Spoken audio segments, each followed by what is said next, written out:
Mga boss, nagsimula na po akong maghukay dito para sa paliguan natin ng ating mga alagang bibi. No? Ito po yan. Oh. Dito po yung ating paliguan mga idol. Sabay, dito naman yung ating kulungan. Yan, papunta ron. Ito kasing lupa na to mga idol, ay lalagay ko po dito sa malalim. Yan. Lagay ko dito sa malalim, tapos yung mga basura na yun, kakalkalit ko po yun para maitapon. Dito po, may bakod po to dito pa ganun. Bakuran po to. Alaga po pala natin dito, bibi tsaka manok. No? Para meron na tayong gulay, at meron din tayong alaga ditong manok tsaka bibi. Diba? Good idea din naman yun mga idol. Yan. So, nakita nyo yung video ko kagahapon, pinagbubuhat ko yung mga malalaking bato na yan. Dahil gusto ko, yung mga bato na yan, ilalagay ko dito. Isa-isahin kong ilalagay para sa paitlogan ng bibi. Ang bibi po kasi kapag nangingitlog yan, marami. Kaya kailangan natin ng mga bato na yan para gawin natin saig.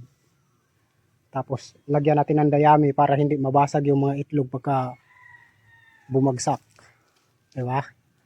Good idea din po yun mga idol. So, ayan. Ngayon, marumi pa yan. Sunod na araw, malinis na yan mga idol. Diba?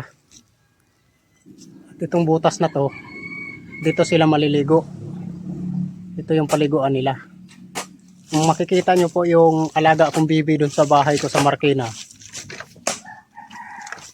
Siguro yung dating video ko, hindi nyo na napapanood sa mga bagong followers ko dyan. Ganon po yung hitsura nito, papunta doon yung paliguan. Doon, pahaba. Pero hindi naman gaanong malalim, at least simentado. Diba? Dito yung kulungan nila. So malaki po yung area ng galaan nila, yung alagaan natin ng bibi. Mas maganda po kasi mag-aalaga ng mga hayupan mga idol. Alam nyo kung bakit. Once na may okasyon po tayo, may birthday, no, may kunting handaan, pwede na po tayong kumuha sa alaga natin at ating kakatayin panghanda. Yan po ang kagandahan dito kapag mayroon po tayong alaga. No? So, ayan.